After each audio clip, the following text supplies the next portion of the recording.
Welcome back to the English and English podcast from englishandenglish.net. That's Brett. That's Eric. And we're just going to rape your ear holes with our stuff. Dense, thick knowledge. Yeah. Just ram it in to the big for mercy. All right. So what do we got? Today's another dreary day that makes me angry. I was driving over here. I was just like enraged. Weather enrages you far too easily. I know. It's awful. I was just in Southern California. Or not Southern California. Sorry, Northern California, actually. Which was a little chilly, but still gloriously clear. And it was great. Mm-hmm. But there's a weird thing about California that I've discovered. Yeah. That, like, none of their businesses will let you use their bathroom. What? Like gas stations and stuff. They're really? like, you have to buy something every No, time? they're just like, they don't have public bathrooms. Like, no, we don't have a bathroom. Like, even if you bought something right, there? Yeah. Like, at a gas station, you can't take a piss. That's like...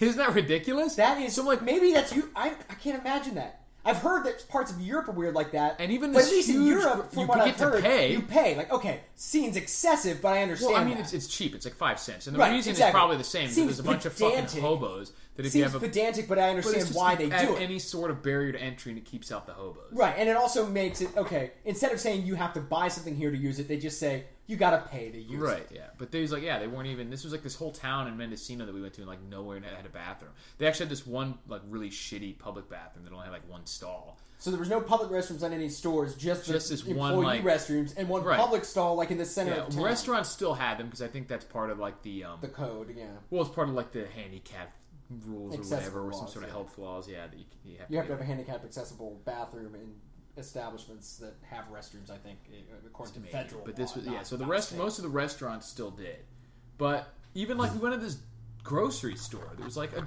full size grocery store. Right. And they had like a keypad on the bathroom, and they're like, you have to ask. That one they would let you, I guess. But we had to go ask them. I was like, this is so fucking ghetto. Right. Like, this is a giant grocery store. And I'm like, I mean, I know there's always funny and weird horror stories about the bathrooms at Publix from people who work there and dealing with hobos here in Florida. But you just hire a guy to clean it up. Right. And then one more guy gets a job. Right. It was that you didn't know for sure which one. So you're like finding a bathroom. You have to keep going to places until you find one. Exploration so it wasn't even like none of them had it. Like one gas station had one on the outside that you could use and stuff like that. But it was just a really hit or miss. And like here, every business has a gas or has a bathroom. It's funny how things like that happen because it's like.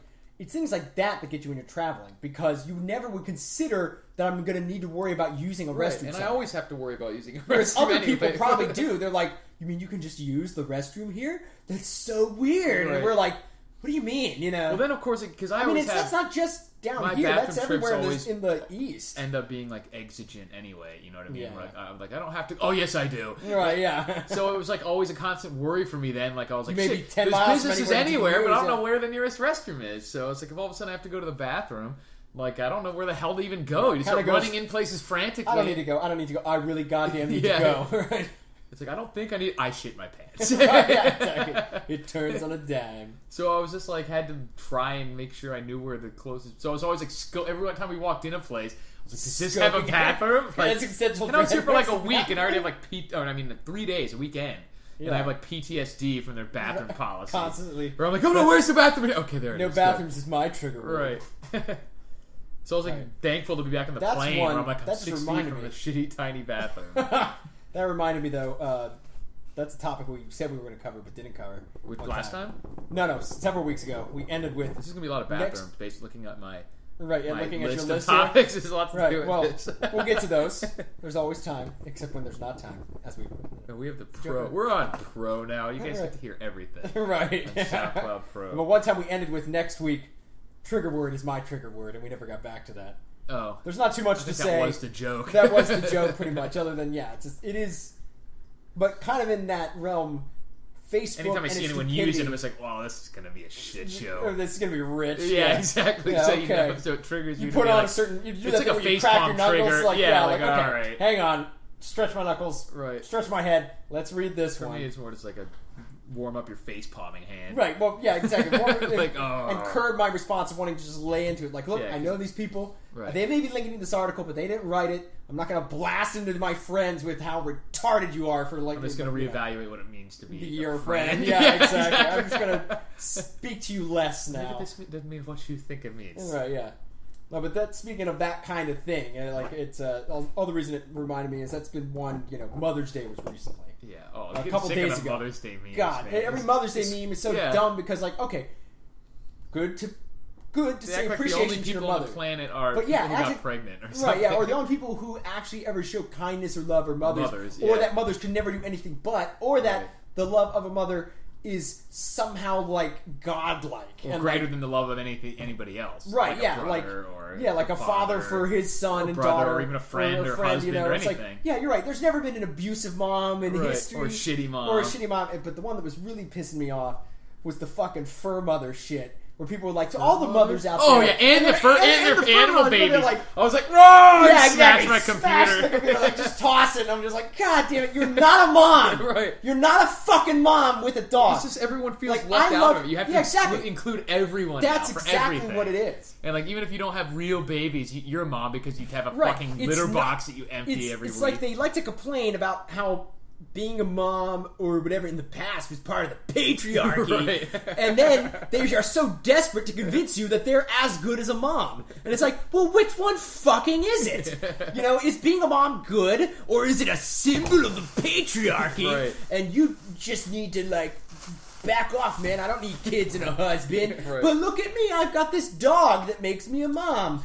Why does that even matter if you don't need... Yeah. It's like, I have accepted this cheap substitute to replace what I say I don't need. Women need men like a fish need male fish to sperm on their egg set. Wait, that's not That's exactly what they need. Right, that's exactly what they need. Oh, shit. Damn it. Damn. Yeah. But yeah, not only that aspect, but just the general, like, okay, animal lovers, that's all fine. People loving animals is part of human tradition forever. And depending on certain religions, it's also one of the core aspects of that religion's, like, creation myth. Like, for example, Christianity's, that one of the duties of man was to care for the earth and its creatures, so and that they to may rule be them. Tasty and delicious. Well, exactly. It said tame them and subdue them was the version, and basically make the earth fruitful by tilling it and reaping its benefits. Wrestling the oxen. Wrestling the oxen to the ground. Yes, I'm a man! Take these horns and wrestle it to the ground that it may be branded.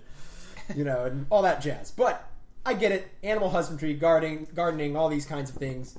Yeah, but words have meaning. But words have meaning, exactly. You're not a mom. You're not a mom. I'm not a mom. Loving animals as much as is humanly possible is probably fine. It gets a little weird sometimes with some people, and that's one of those it's weird. It's a lot weird sometimes. Right, but I mean, that's where it gets a little really weird sometimes. It's right. like, I am my little baby. It's like, why don't you just admit that it's your fucking pet right. and not your baby, and then we'll be all not so creeped out.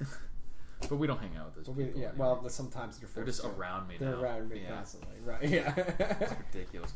But before we you could be completely, effervescent. I mean, I'll probably laugh at you, but you can be completely effervescent about having your pet because you like it so much. That's fine. But as soon as you start saying, my fur baby, or I'm an animal mama, right. It's also one of those things, too, where guys just don't do that much unless they're with a girl. Right. Then they say, like, oh, yeah, it's just our babies. And you're like, dude.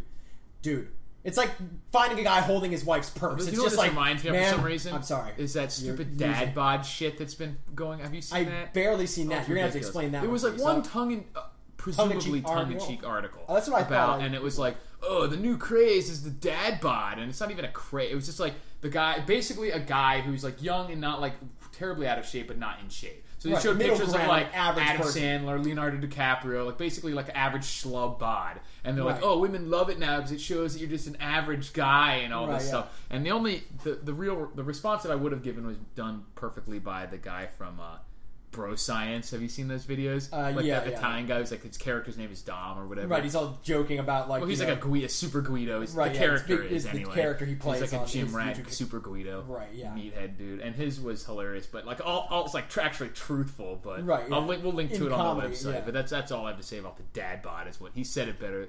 So I'll refer to Dom on that one. Right, and it's one of those things where like, okay, having an average body doesn't get in the way of most people's chance at a happy life but you don't celebrate mediocrity. Right, but there's a difference between like not just busting on people for not being elite and like actually celebrating mediocrity. Right, exactly. And people can't figure that out. Like you can't say it is in the ideal society, it is both passe and impolite to bust somebody for being average. But at the same time, it is not logical and or true to say that average is best. And women already do this, and guys are all like feminized in this aspect that they just take everything personally. So if you're like, look at this fucking awesome dude that looks like Arnold, to them you're insulting them for not looking like him. And it's like really, I don't care about you at all. I don't look like him, man. No, they just don't get that you just don't. Nobody cares about. Yeah, that's the thing. Part of it. That's the one thing. I think I've already said this before, but the one thing I would say to all these complainers and people who are offended, the body positivity. The one thing I would say to all of them is, nobody cares about you. When it comes down to it, nobody really. Well, that's what they're really scared about. Right. That's what it is. That's what they want. Yeah. It's not that. It's that they are scared that the truth, which is when everybody's talking about these things, they don't even fucking know you exist. Right. Exactly. They don't know. And for all the people who are going to gather around and say, you go girl, when you're doing your fat dancing or whatever it is. They won't know about you tomorrow. When you go home and you sweating while doing easy tasks or hurting while you're doing simple things. Blow out an ankle. Yeah, or just like get the diabetes. Can't wipe your ass. They're not going to be there to like encourage you and help you. Like if you are okay with that, fine. No one cares about you. Right, yeah. You know what I mean? If that's the way you want to live, way possible. Like, I just mean honestly, literally don't care. These people, like you said, they don't even know you exist. Most people just don't know you exist. And the only reason they're saying only there as a token symbol for something. They feel bad or whatever. Well, yeah, if they say otherwise. You only exist in that moment as a token symbol of that movement. Right. Exactly. They don't actually know or care about you. Right. Because you aren't in existence to them because they're not part of your actual circle of friends. So if you want to be fat, then be fat. If you want to be skinny, then do it for yourself. But don't pretend like you got to convince everyone else that words have new meanings and that everything is physically human attractive. Biological attractiveness is not semi-programmed into everybody. Healthy. I mean, there's a baseline level. I don't know how we got off on this, but now that we're on it, I've read a disgusting thing. Someone sent me this like Reddit thing that was like found all the horrible examples of. It was a Reddit thread or a forum, I guess, a subforum that found all the like awful examples of like fat people doing fat, and apparently. Because I often talk about this, like how do these people shit without like smearing shit down the 3 feet of their ass cheeks that are sticking out? Like literally, I don't like to think about some of this. No, I don't think about all. Like I phrased that wrong. I don't sit there thinking about this, but I have wondered, like when you're like 400 pounds and you sit there, your ass cheeks are still touching while you're on the toilet. So the shit would have to like squeeze out the whole way. Yeah. You know what I mean? It'd leave a fucking horrible mess. Here, people. Anyways, but apparently these people like shitting in the shower, and this some I don't know if it was a woman or man. They're talking about like. Normally I just smash it through the grate with my foot. What? And I was like, God, fucking animals. This is third world shit. I know. Like, what? And they're like, but it doesn't work as well at my brother's house. It's like, what? What? And it's like, someone was like, you're a fucking horrible human being for shitting in your family's showers. There's a reason we invented toilets, so we weren't doing this India shit. They probably can't do that because they'll even India's not doing this India shit anymore. Yeah.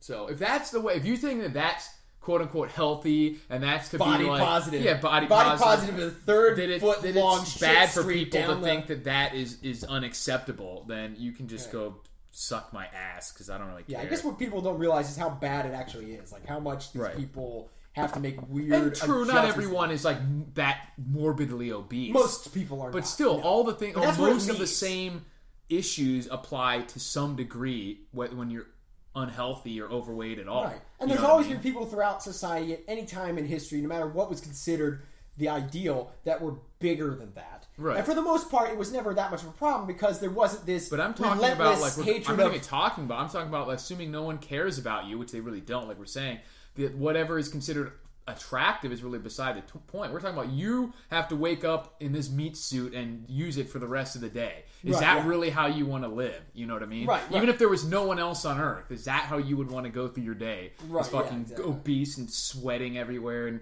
having a short lifespan and all this other stuff. Yeah, let's move on to our other topic. All right, I'm going to cross out fat people shitting in shower. Right. That's on the list. Yeah. God. Yeah, but basically we don't want to do it forever because basically the point I'm trying to say is not to be. We just don't want to harp on that forever. Yeah, because it could happen. And the reason is, like we said, it's not even that I particularly care because I don't know any of these people. That's my point. I just care that they're making this holy crusade out of saying it's better. Well, like I just mentioned, I care that the mediocrity is celebrated. Right. I will fight to the death for people to be able to do whatever the fuck they want and just leave everybody alone. That's all I want. Right. But to actually come in and try to convince other people definitions to and not be the best matter. themselves that they can be is ridiculous. Right. That I will actively fight because that's just garbage. Right, exactly. Like that's what like it's not that we're sitting here trying to ham fist on people with obesity. Right. It's just that we're trying to ham fist on the people telling you that it's okay to live the whole of your life not addressing certain things. But not even not addressing, but purposely deciding to laud being like the less than the best version of yourself. In any category. Physical fitness could be, mental pursuits, it could be anything. Just character development, it doesn't matter. Yeah. There's a whole lot of that in other places too. This is just one of the easiest to critique. Right, yeah, because it's gotten so bad lately. And it's gotten so bad lately. With the actual celebrating it. But the more damaging ones are the lauding of the character flaws shit that's been going on for decades in different ways. But we won't go down that rabbit hole. In general. Weakness in general is being celebrated. Right. When, there's no reason, we're not attacking people for being weak. We're attacking people for celebrating weakness. Right. And usually aren't necessarily the weakest of the people. Which is the worst part, because they're not helping those people by telling them that they're... A weakness is not always the same thing people think it means. Sometimes not being as strong as another guy, you are objectively weaker, but you are not a weak person. You are a weak person if you start developing character traits based out of that are into weakness. There's guys who are completely crippled in wheelchairs who are stronger people, a better character and everything than more determination someone who's an Olympic athlete or something. Right, yeah. Yeah, so relativity aside, because we're always going to be quote unquote weak compared to gorillas or whatever. Right, exactly. Or a rock, how he was too weak to stand a rock of a ton. Like I said, it's about being improving and being the best version of yourself that you can realistically be. And someone who says that that's bad or should celebrate just purposefully, yourself, but the best version of a society that a society can. Well, that would happen naturally if everyone is but exactly. But it's the two prongs of that. I don't even like using the word society though, because that's just a platitude. Well, I know what you mean, but at the same time, mean anything. Well, it does mean something. Yeah, but it's all about social contract bullshit that I don't agree with. Well, here's where I would disagree with that. And it's not that I don't disagree with the questioning of the social contract, because a lot of times that's a platitude. I mean, I agree that the word society exists and can be used, but people don't. It's kind of become like a here's what I say. Loaded term. It is a very loaded term, in the same way that religion is a loaded term. That or science, like we were talking about. There's a lot of bad. I understand why a lot of people choose atheism these days, because there's so much of religion in our modern society has been used. Just I'm talking about when people use the word society as an active group, as opposed to just what exists as but people living. Here's what I will say: it's not as much as we go for as much freedom and libertarian kind of ideals as possible. At the same time, nature has family units, and that's it. And so society is simply the furthest extension of the family units. Right. Because nobody springs ex nihilo into nothing and then goes, I am here for my own freedoms. We're not libertarian. Sadly. Right, yeah. I wish I could do that. Right, no. There's actually a whole philosophical study about that called the casus sui, and which means to be the father of oneself, and it's basically a study of this impulse within people, basically to try to exist apropos of nothing like that, to justify your own existence, so to speak. Right. And it causes a lot of angst and everything, because it's a way to try to. Anyway, we're getting into this shit again.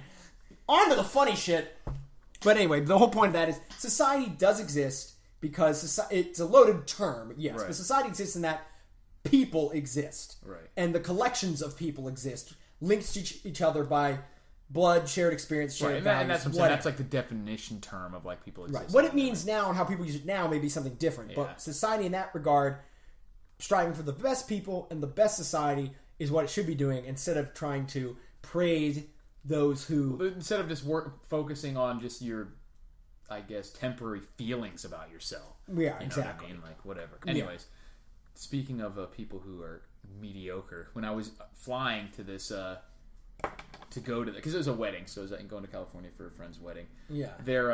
I was flying out of Gainesville, and it's a small airport, so they have small planes. And I had purposely only packed a carry-on. I had my backpack as my personal bag, and a carry-on was sized to fit in the overhead compartments and everything. But they still get uppity, and they wanted to check it curbside. Yeah, so I didn't have to pay, but whatever. So they were like, I just wanted to know for the future, if I really want to make sure my bag gets on the plane, what do I need to do? Yeah. So I'm standing there in the entrance to the plane, and she's like, "Oh, you have to check that one." And I was like, "Okay, why does this particular one not have to?" Because there were a bunch of people had their bags already on it. Yeah. She's like, "Oh, it has wheels," and I was like, and I looked over, and right there in the first compartment was another one with wheels. I was like, "Well, that one has wheels." So it can't just be and of course, even that, she started getting agitated. People get agitated about any. And I was literally, because they don't really know, and it gets worse. Because she was like, well, this is a rollerboard, and I was like, what does that mean? And she was like, they're not allowed on here. And I was like, that's fine. I was like, but for next time, so I know, what does that mean? Like, so I buy one that's not a rollerboard. So if I want to get my bag on here next time, like I was like, I'm going to go check this. Don't worry. I even said that. I was like, I'm just asking. So I know for next time, what's the difference? Like, so how do I know? And she's like, well, that's a rollerboard. And I was like, okay, but I said, I don't know what that means. What is a rollerboard? What defines a rollerboard? And she was like, it's a bigger one with wheels. And I was like, how big? Yeah, I was like, what's the size? And she's like, we have a policy. And I was like, that's fine. What's the policy? And she was like, you'll have to ask the person down there. And I was like, so you're saying that this doesn't conform to the policy, but you don't know what the policy is? And she's like, yeah, you have to take it to... And I was just like, this is ridiculous. Yeah. That is like 90% of the modern world. Right, and I'm like, I'm just asking you... I'm just asking you a question. Because of our parameters... Like, we have one that's asking this doesn't meet questions. the parameters. What are the parameters? I can't tell. I don't know. Right, so how do you know this doesn't meet the parameters? Right. I just do. Right, yeah. I felt like You're ridiculous. Yeah. I felt and so like basically it's within the parameters. It's just that once they get too full, they tell people to do it. But it's what I found out from talking to other people and everything. Yeah, sometimes that's the case. And that's fine, but like I just want to know. But then just say that. I mean, right, they feel that's there's only worse, so many we can fit in here. And it's full. And then after that, we have to check. I'm sorry, you're one of the latecomers. Okay. And because we were like the zone 4 or whatever. We were the last third or fourth, 25% to get on the plane. Right. And they could have said, yeah, so I mean, there's only so many rooms in these overhead. They're full now. So we have to bag the rest in the... And I would have been like, okay, that's it. That's an explanation. Right, yeah, exactly. Not like it's breaking the rule. What's the rule? I don't know. Right, yeah. I've gotten similar things. It's just manning shit like that. And those people just not knowing what the hell's But some of it, too, is just that kind of cowardice where... Well, they get agitated and everything so quickly. Yeah. And I'm like, you literally are like, calm down. I'm just asking a question here. I'm not even saying I'm not going to do it. I'm doing it. I would just like to know. I've experienced it on both ends, though. I've experienced it where I'm the person trying to explain something to somebody. But it's the same, where it's like you do explain it. Like you could say like I just said, to where you're like, actually, there's something wrong with your bag. If you had gotten one of the earlier people, you would have been able to fit it. We just run out of space. That's one thing that's always rubbed me the wrong way in a lot of jobs I had that dealt with customer service, is I was the one who would explain shit, would understand where the customer's coming from. And then sometimes the management would get mad because I showed how the sausage was made. You know what I mean? Exactly. Like I said, hey, look, this is how it works. And we can't do this. Like they'd rather you just say, no, these are the rules. Get the fuck out of here. They would literally rather you say that's the policy. I'm like, that doesn't mean shit to this guy. What I got to tell him is to really make him understand, be like, hey, look, this is how it works. Well, we can do this time, but right now I can't because I don't have X or Y. Which is fine, because you have the policy. And that sort of happened because we went into Verizon, and like they really don't... Verizon's gotten shady. Like they've always had really good coverage and service, like when you go to the website and everything, not necessarily at the stores. Right, yeah. But they've always been expensive. And lately, within the past couple of years, a lot of really cheap cell phone options have popped up, like Republic Wireless and Cricket and Metro PCS. You'd have no contracts, and Page Plus, all that other stuff, where it's no contracts and a lot cheaper. And not quite as good coverage and everything, but obviously way, way cheaper. But they're piggybacking off of most of these things. So and it's not like they coverage, don't work. Slower quality. It's just in the really bad, like there'll be certain areas where you're like, the Verizon people get a little bit of better coverage. Right. But definitely it's like usable. So they've had to kind of adjust their pricing because they're just too expensive. But they've done it in ways that seem really like shady. And like they're not like they're trying to obfuscate where the real costs are coming from. And so they came up with this like Edge program. They're like, with Verizon Edge, this phone's only this much a month. So I was trying to figure out. I was like, I don't know what this means. Like, and I don't like it when I don't know what something. Well, that's why those other companies do it better, because it's like, how much does this cost? This. They're like this out the door, no fees, no taxes. $50 you bucks a month. You buy the phone, and then you pay this much a month. Right. And there's no. Well, they tell you what the dollar amount is, but I didn't know like where the cost, because like the phone is cheaper, this plan, and I was like, what? So when you look into it, what it is their plans are still fairly expensive. When you buy the phone through them with the Edge program, whatever they're called, you get the phone. It's basically a zero money down, 0% interest payment plan for the phone, but the discount is on the plan. Right. So you get like you're paying full price for the phone. It's just spread out over the term. Yeah.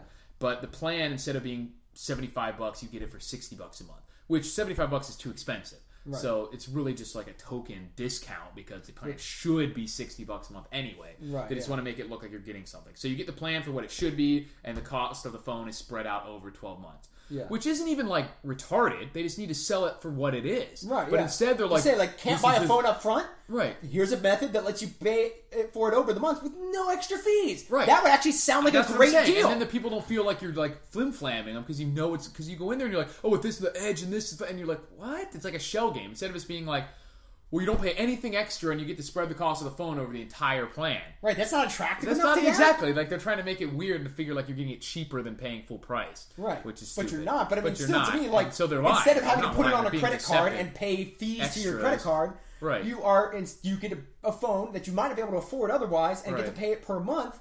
Right, and you're on the contract though because they want you to make sure you pay for the whole time. So we're on. Well, our contract is up. We had like a shared plan. So now we're on like month to month. We're not under contract. Yeah.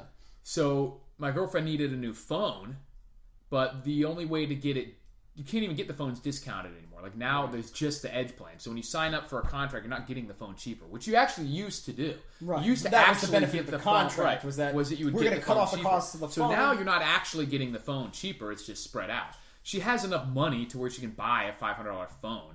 So she doesn't need to spread it out. Right. So the only thing that she would be doing is signing up for the contract. Right. Because the discount that they get, we're actually getting because we have like the off-plan discounts. For whatever reason, it's actually cheaper per month when you're off the contract. Right. So and then I went in there and we were like, well, we want to buy the phone, and he was like, can I ask why you just want to buy it, like pay full price? And I was like, well, because we don't want to do the contract, so it's not any cheaper to buy it. And the guy was like, well, yes, it is. Yeah, and I was like, well, no, it's not. Actually, I looked it up. It just amortizes it over 2 years, but you're still paying full price, and you have to sign up for the contract. We're already off contract, so why would we pay? Or why do we get on contract just to spread $500 out over 2 years? And the guy's like, the head almost exploded. He's never been trained in anything exactly. but that. You saw like the emperor had no clothes, and he's been trained to tell you about the emperor's clothes. You know? Yeah, exactly. So it's look just at ridiculous. these fine linens and silks, and you're like, those aren't any clothes. Right. This one can see. Yeah, we've got one that can see. Right. Yeah. Exactly. So it's really ridiculous. I can't believe how many businesses run on that kind of stuff. I mean, I can't believe because that's the problem. Though it's not even that ridiculous. It's not like they're ripping people off completely. Like I could sell that. I could be like, hey, guess what? You get the phone. It's spread out of the entire. That's what's plan, funny to me is that I and could you get a sell little the cheaper truth. Right. Okay, because the truth's it's actually harder to not sell too it bad. scammy because you feel that. Like you feel Right, like you feel this the is, weirdness. and when the guy comes out and says like, well, here's the couple downsides, but here's how it works. Then you say, okay, at least I know what I'm getting into, and you trust that this guy's it shows actually to me telling that they you. are literally so afraid of the truth of their product that they think they got to gussy it up. Yeah, and I don't know if that's and I don't know why. If that's just a salesman kind of thing that the people don't actually understand that like we do. Like they may not really get what's going on with the plan, right. Or if it is like a corporate, like this is how you're supposed to sell the stuff. I think it's some of that. Like to them, it's like a magic thing of selling this way. Well, they probably go in there and they say this is how you sell it, and they don't bother to like sit there for 10 minutes like I did what's and the actually ad? figure what's out the value of this product? figure out what's happening, where the money's going, and what it's going to. What you're paying overall, what are the actual other options and stuff right, like look that. at it from a customer perspective. I would go if I was value? working for the Verizon store, I would go in there and I'd say, "This is how the plan works. You know, this is it's a token discount on the plan. What you're really getting is to spread it out, so you don't have to come in here with $500. Most people can't do. Right, which you don't have to come up with $500. And you're getting the fact that Verizon has really good like online customer service, and it does have the best networks. Now, what's that worth to you? I can't tell you that, but I like knowing that my phone's going to work when everyone else's is, no matter what. Right, you know what I mean? Like if my phone's not working, no one else's is. Right, yeah, and exactly. like that's worth it to you. If you want to get the absolute cheapest plan, this isn't going to be it.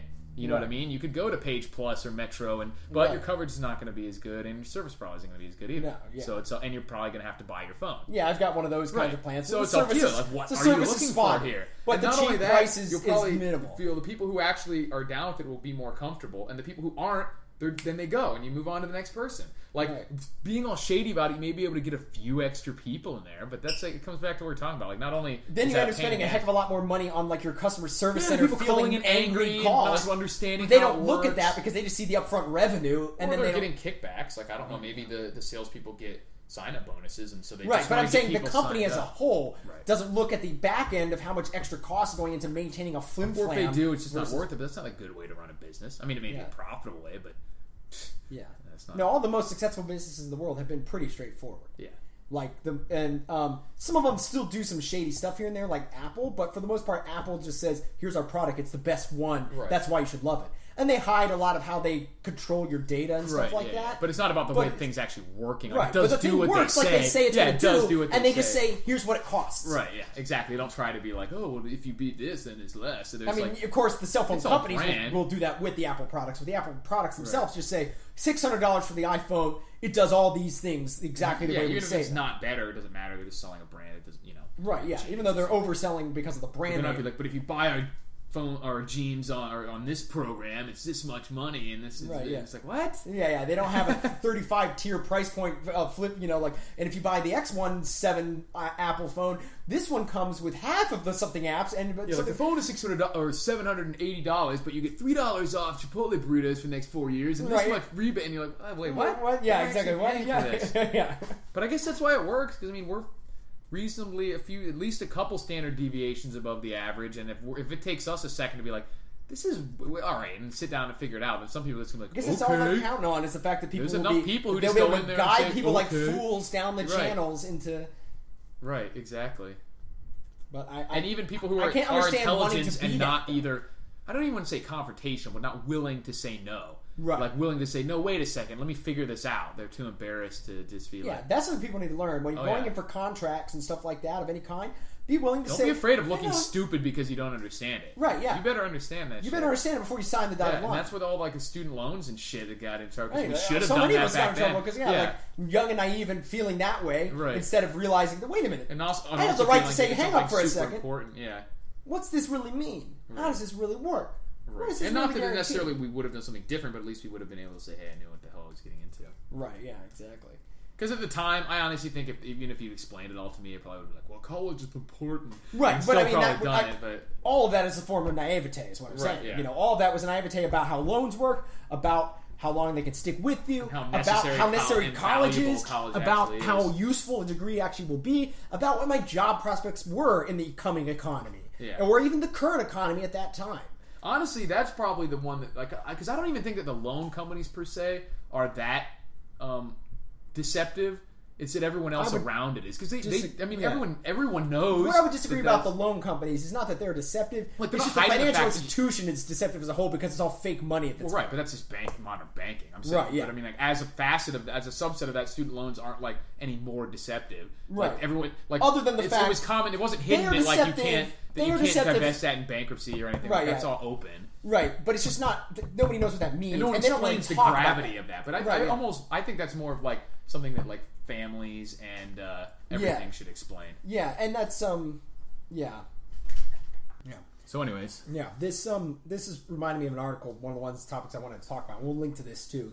It's a very interesting article in the sense that I'm surprised it ended up in the New York Times. That people are starting to admit this shit. Yeah, right. It was an article about the rising cost of school not due to lack of funding, because that's been one of the canards. I actually saw that article and I was like, do I want to read this? Because I was like, it could be ridiculous. It could be. Because a lot of times they label articles like that now, and then you read it and it turns out to be exactly the opposite of what it says at the article. Right. Like, you think they're going to be like, someone is finally admitting it, and it's like, no, we're just saying it. And I saw where it was too, so I was like, there's not a good chance this is No, but it was contributed by an outside contributor, some sort of law professor, who had wrote a book called Don't Go to Law School. Yeah. It's funny, all my friends who are lawyers are saying that constantly. Right, yeah. And it's just for most people, it's just not worth it. Right.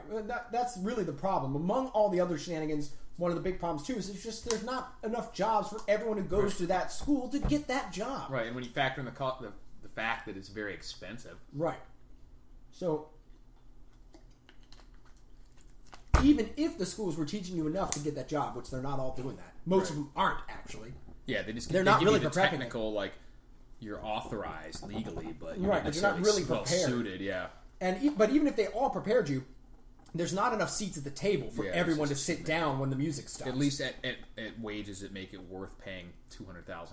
Exactly. But anyway, what this article was saying was that it systematically debunked.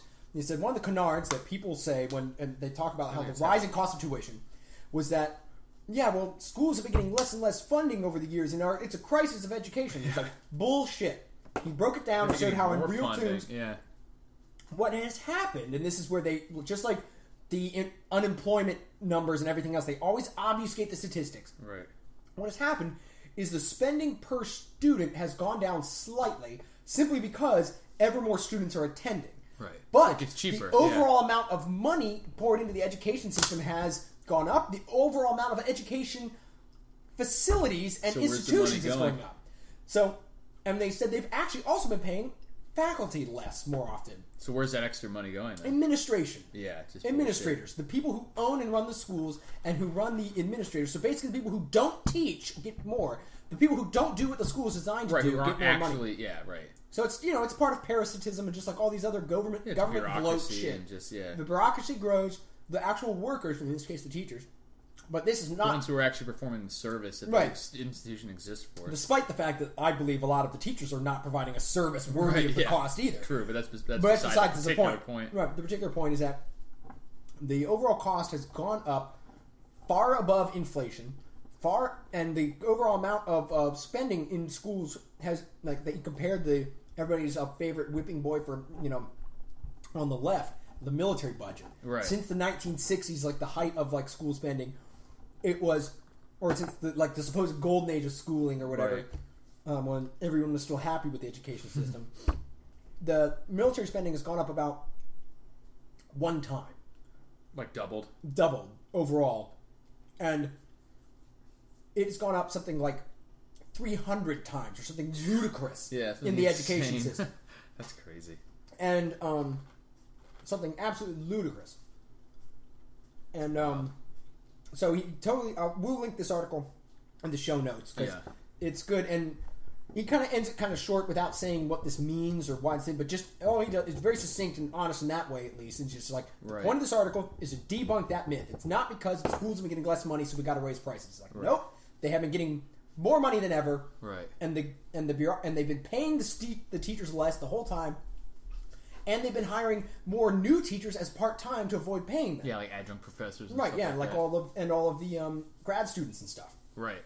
And then, he said, and they're raising the cost more and more for students, and saddling them with more debts, and it's not because they're like, oh, woe is us, nobody believes in education anymore, and they're not paying their part, and our teachers are horrible. It's like, well, yeah, teachers are unfortunately getting mistreated to some extent, but it's by the people that are in charge of these teachers' unions and these organizations, that the administrators. They're skimming off the whole process, basically. Right. Anyway.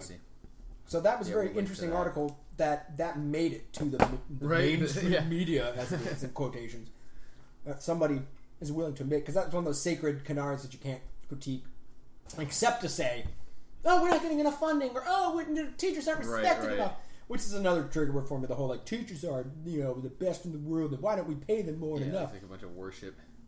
Exactly. It's like, look, man, all you're trying to do is divorce yourself from the results of what you're doing. Right. And I will admit that a large problem for the teachers is what this article kind of hinted at, is the system they work for won't let them actually do anything that helps people. Then get out of it. But at the same time, then you can't say, I'm working for this, pay me more. It's like, well, you're not producing any results worth that much. Even if it's not your fault. Even if it's not your fault. Yeah. Same kind of thing with the cops that we complain about. I know a lot of cops go in because they think just like a soldier or something. Same thing with soldiers, honestly. Right, yeah. Soldiers are going in to protect this country and uphold what is right. And most of the time, it's really not what you end up doing on a day-to-day basis. Unfortunately, what you're doing is working for the very people who are eroding most of our rights, right? And which for their is specific Washington motives, D.C., not for actually making the lives of people in the country better. Right, exactly. So interesting. Yeah. Anything else on the list? That was my list. I had several and fat people topics. Back to the poops. Yeah, poop. Yeah, one more thing. Another interesting article I'll link to. Apparently, the Netherlands did one of those solar roads. It was just like a bike path road. Oh yeah, in a park. Those can't be worth it. Well, this was the surprising part of this article, and that's what all that math I was doing on that sheet of paper you saw. So the solar panels that link together. The solar panel road outperformed their expectations, apparently. And they only did about 70 meters of this one road. Right. A certain amount, I can't remember how much it was in square meters, but giving their estimate, per square meter, it generated about 70 kilowatt hours. Per day, or what? No, over the span. It can't be per span of the period. And it was up for about 6 months. I was going to say, because 70 kilowatt hours would be a lot for 1 meter. Right. It was up for about 6 months. And so, what is each meter? Like a, 150 watt panel or something like that? Or I don't remember. Basically, with the math I did to break it down, though, so let's say, for this 70 meter length of strip there, it generated, over the 6 months that it was active, roughly 6 months. It was probably, I think it was a little more, actually. Yeah, how much worth of electricity? It generated about 3,000 kilowatt hours. So over a year, estimate about 6,000 kilowatt hours this thing could generate. And so they said that like in 6 months it generated enough to power one house for a year. Huh. So one household, by whatever metric they say, the household takes 3,000 kilowatt hours. So basically, I looked up 2,000. The newest numbers I could get were like 2015 or 13. To get how much? Or 2013. How much worth that would be? Well, no, 2013's total electricity consumption in America was 4,686,400,000 kilowatt hours. Okay. So how much feet would you need? Of so how much you would need to replace? Now this is probably off a little bit because it's not square feet. It was something in the order of. Let me see, because we need to be double that, because it generates that per a half.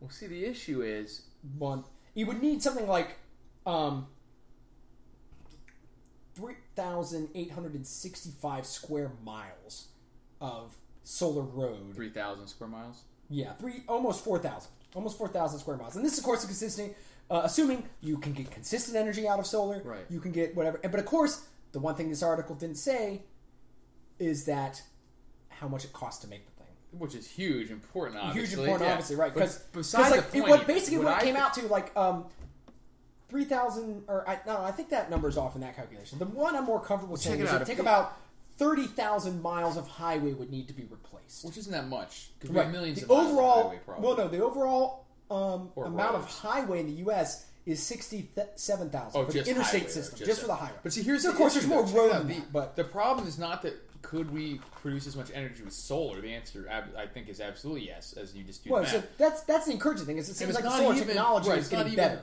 To me, it's not even how much would putting that much square miles of solar panels cost. It's why do it as a road. Why do it as a road? You're just put up solar panels somewhere.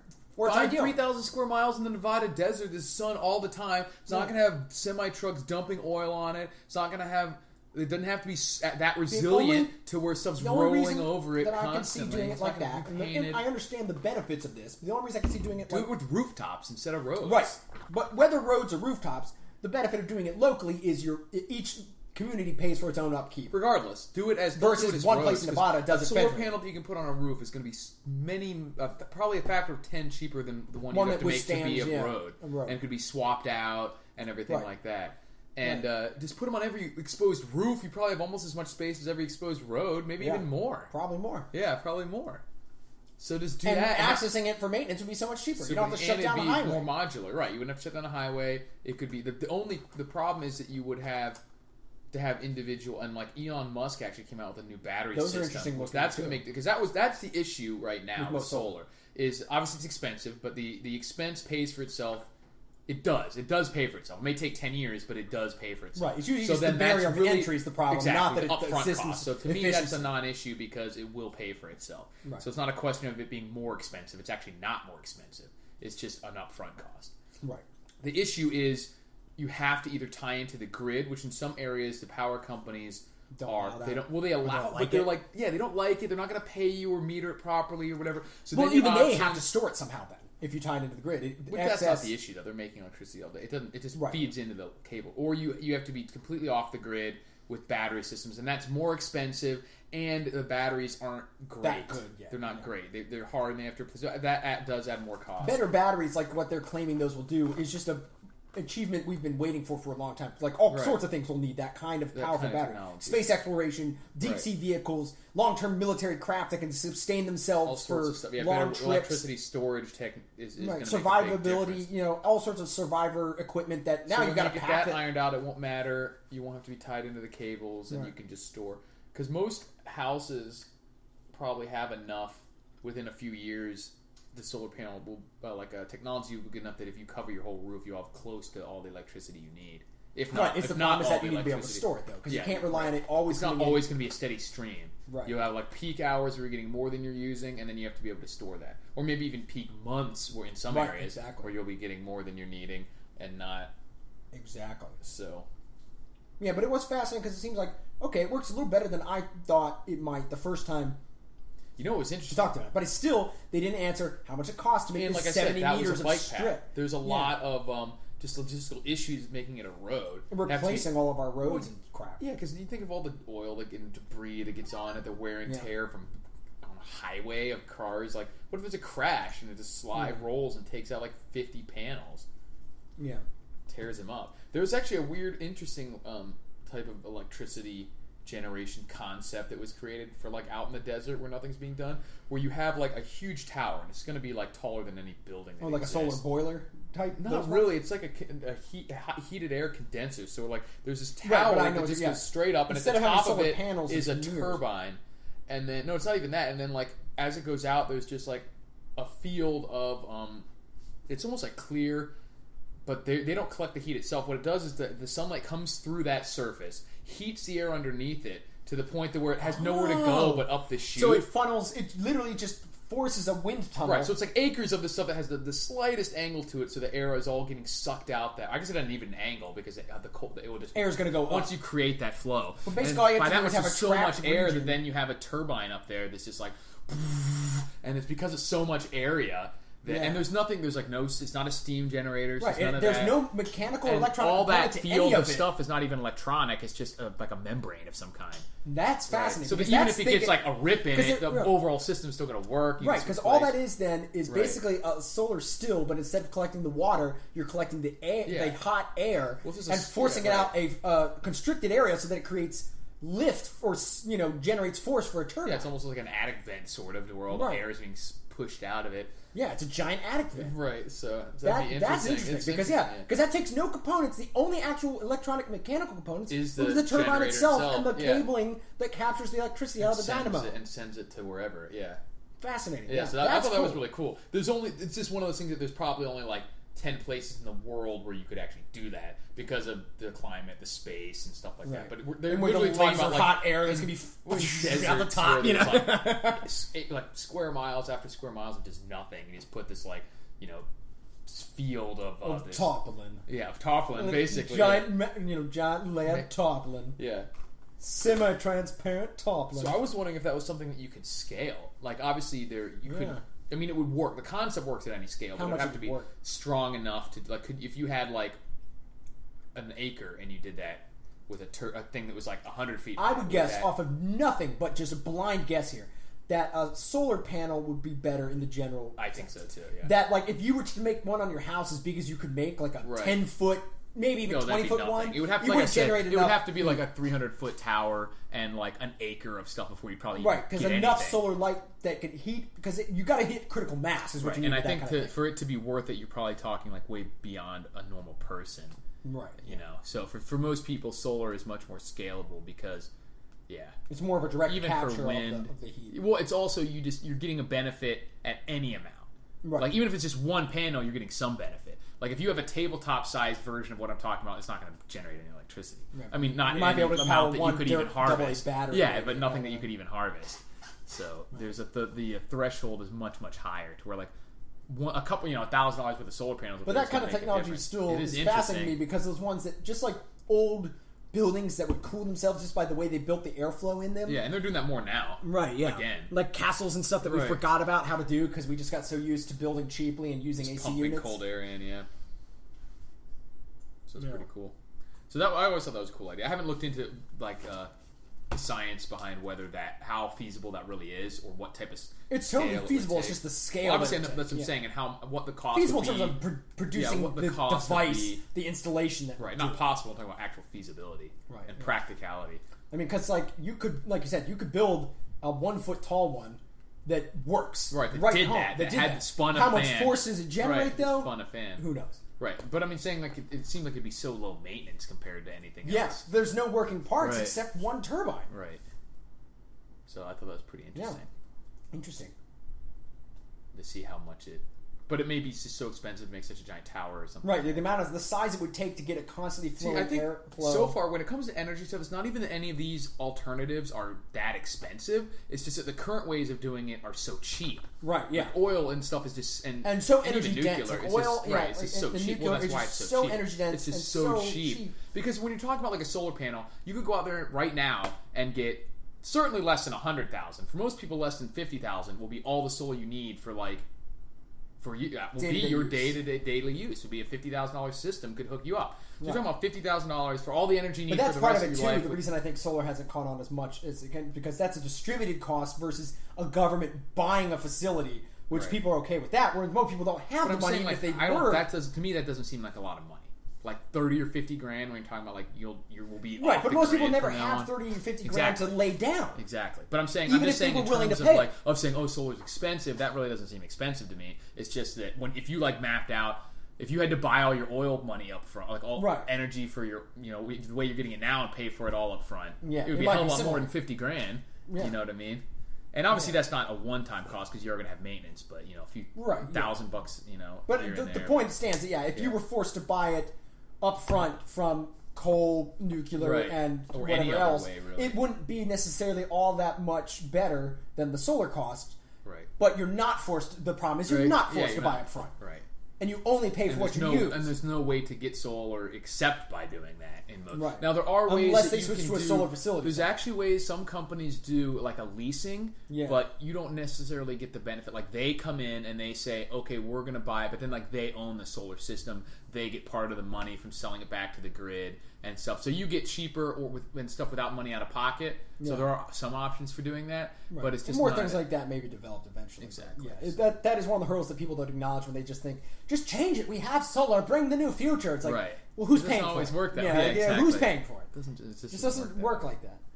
But I mean, that's something I would definitely do if I had I don't know that I'm going to be staying in a house I'm in now for that long. Right, but if I had enough money to lay down and a new house I was getting or something, I would definitely put solar. It's getting to the point where if you are building a house and you have the money in mind, to do that upgrade, it's probably worth it. Right, especially when you're looking at like now it's not. It's even that it seems like a good idea. And like 10 years now, who knows what energy prices are going to be? Right, yeah. You know what I mean? And also a couple years from now, the ability to upgrade your equipment may be all the cheaper.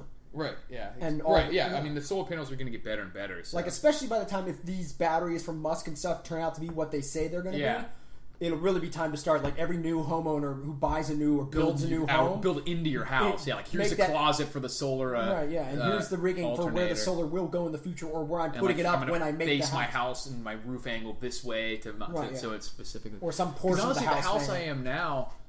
It's the leaves. It would probably be the biggest problem. Like I'm in Florida, we get plenty of sun, but there's like leaves dumped on my roof. I'd be constantly up there like sweeping leaves off. Nearby. So I'd leave that. I mean, that is part of the problem with solar in general too. Is it's so situational for these little things like that, where it's like a facility, one place generating power, even if it's a solar facility, right? It can be in a prime location for that. Scale too, right? Where, like it's always doing something for more and more people is almost always going to be cheaper per person, right? Yeah, and it's also just they can find an optimal place for a solar field, out there. Versus instead of everyone spending an hour a week at their house, you have one dude at the facility spending 40 hours a week. That's his job to clean the panels or whatever. Right, yeah. And, that way and also, you're not forcing everybody in the neighborhood to cut down their trees so that each person has line of sight for yeah. So that would be better, but at the same time, I do like the idea of modern systems becoming more and more cellular. Because there's not always a way to have every community have a big solar field, but everyone does have a roof. Right, you know what I mean? So. And also I just like the idea of us developing systems that are more and more each person has their own sustainable system. Right, yeah. You're it just fits the pioneer in me, I guess, or something. Freedom. And when you're not relying on systems of support like that, no matter what it is, you're more free from everything. Right. And then your costs from then are just hiring technicians to come out and repair stuff. Or you learn to repair it yourself. Right, just appliances. And with most solar panels, if it was a panel itself, most of them are plug and play. If it got shattered, just unplug it, plug in a new one in. Some of the electronics and the converters and stuff you would either need. But what's funny is none of that stuff's very expensive either. Yeah. The expensive part of the solar panels are expensive. And a competent battery or capable battery stuff system is expensive. Because having a good battery that lasts long enough. But you have to get like the big deals. But it's certainly doable. Yeah. And it's not even, like I said, it's not even that expensive. It's just you have to pay. You have to be able to buy it. Right. So, cool. All right, so we'll go cover a movie or two real quick before we bug on out of here. Yeah. And I already said that I wasn't very hopeful for the Mad Max movie. Right. And I think it's a mixed bag for me. Like it, in some ways, looks impressive, but in other ways, that's what makes me worried about it. It's like apparently they had like the since it's about like sex slaves or something. Like honestly, apparently it turns out, and from what people that I've read about, was it like Mad Max is. I don't know how true this is because I haven't seen the movie yet, but is almost like a secondary character to like Charlize Theron, who is like the main character for the most I part. was worried about that from the trailers. Right, and not only that, but it was like, because there was supposed to be about like that she was an ex-sex slave or something or whatever. Right, she's going to break out. That they got like people the from woman who wrote the vagina monologues to be like a consult on the movie, and I was like, on a Mad Max action movie, to like be diesel authentically engine? dealing with sex slavery or something. And Wait, so you get the vagina monologues? I don't know what she. Why not I don't know hire anything someone about who's her, but actually worked for like the the International Justice Project or something? I don't know enough about that. Because there are organizations, but I didn't think she had anything to do with like sex. There are organizations that deal with human trafficking. Yeah, sure. I thought ones that actually have bought people their maybe freedom. She has. I don't know. I don't know enough about her. But that's my point. Is I didn't think that was her thing. Right. But maybe it is. And even if it is, like, all right. I mean, that's seems like somebody went out of the bass-ass way. It's just got into it by being for like the movie being entertaining. Yeah, you know what I mean. That like if you want to make a movie about the evils of human trafficking, you can do that in the modern day, and it has been done. You know, like you can do that about what's really happening instead of sci-fi. No one wants to go is not going to see Mad Max for that. You know what I mean? Yeah. This isn't like what's that? 12 Years a Sex Slave or something. Right. Yeah. They could have done that one exactly. Yeah, exactly. They already have that one, but that's the porn version of 12 Years. Yeah. It's a real hardcore BDSM. 12 years a gimp. Yeah, 12 Years a Sex Slave. It's a really hardcore interracial BDSM movie. All right, well, Mr. Gray will see you now. I've been out here 12 years. In the waiting room. All right, with that, we'll call it. Well, a little bit more about that. Was all about Mad Max? That's all I had. Oh, okay. Because I haven't seen it. No, I haven't seen it. What I was going to say is that it's something about it, and this is kind of stuff we already talked about. I just got a bad vibe from the preview. I got a bad vibe. Yeah. Some of it was I was worried actually. Yeah, like because like they sure showed a lot of Charlize Theron. I was like, okay, yeah, because he's a big draw because he's a big name. Yeah, right. So I thought the previews did that, but then like apparently it's not. It could be throughout the movie that he's only just like it focuses on her, right? And he's just like a character, and like obviously he's a main character, but not like the main character, right? Yeah, that could be a little weird, but okay. Well, and obviously this is hearsay because I haven't seen the movie, right? But the more thing that I was worried about is like I've already said, like it was just some of the visuals. And that goddamn skull mask. Yeah, I know. It's a kind of cool looking skull mask. Right, but that's not the point. But that's the whole problem is that nobody's going to be vacuum molding this stuff. Exactly. The Injection molding. Right, stuff. Who's sitting there crafting a really cool skull mask from a prop department? Well, I guess it was supposed to be from a real skull, but it'd be even more difficult than it didn't look like that. It looked like metal. Yeah. Or plastic. He turned a rebreather into a cool looking skull mask. And not like he painted a skull on a rebreather. That's what was so cool about because the first one, it was ridiculous because like that shit would be ridiculous right. if it was after a nuclear war and they were making like Raider outfits out of out of what they found in the local. That's what they would find. Right. They wouldn't find like badass gear. They find like lacrosse helmets and hockey masks and everything. So what did this guy find? He found like a prop shop that got left over. Like, oh, we found this really cool nuclear bunker that also had a movie studio in it. So I mean, I'll still probably see it, but I'm definitely I'll see it, but I'm wary. Low expectations for it. So. And also, the other thing that made me worry about it is, like, every trailer shows this big, and I guess it's kind of the premise, Fury Road, like, there's this huge convoy in the desert. Right. And they're like, one of them is chasing the other. Like, it's two big convoys. Right. And so, like, every single shot was a shot of some car ramming the other car from behind and flipping. Yeah, and it's like nothing that's going to be everything. Right, everything is one car chasing the other and hitting it from behind. And then they had this stuff that was supposed to be. The one that got me was like they were being in a tornado, like fighting in a tornado or something. I don't remember seeing that. Wasn't that in that where they were like being sucked up by the tornado and like there were explosions in the tornado? And I was just like, this is so fucking stupid. I gotta find out because that does sound. They're like Michael Bay it. I mean, they had some stuff that was potentially bad, but also kind of cool. Like they're coming up and they're gonna do.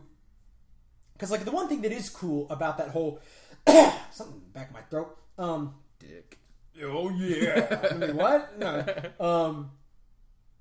It's kind of cool about the idea of like a convoy and this other like pirate convoy coming up to get it. That's cool. Well, that's what Road Warrior would happen. Right. Yeah. But I mean, like instead, the trailer had like the same scene 5 times with this car ramming it. I wouldn't be surprised if this movie has almost no action in it, except for one like big chase in the end.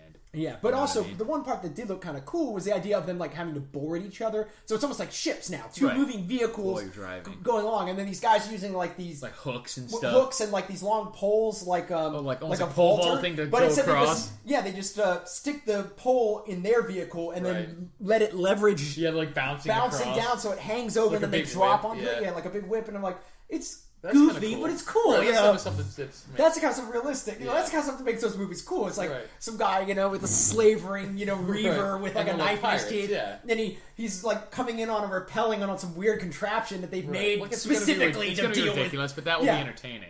Specifically to deal with the fact that dealing with like the realistic like vagaries of sex slavery is not really why anyone wants to see this. I want to see weird grappling hooks used to board moving vehicles at 50 miles an hour. Like unexplainably souped up cars in a world where there's no gasoline. Right? Yeah, exactly. Yeah.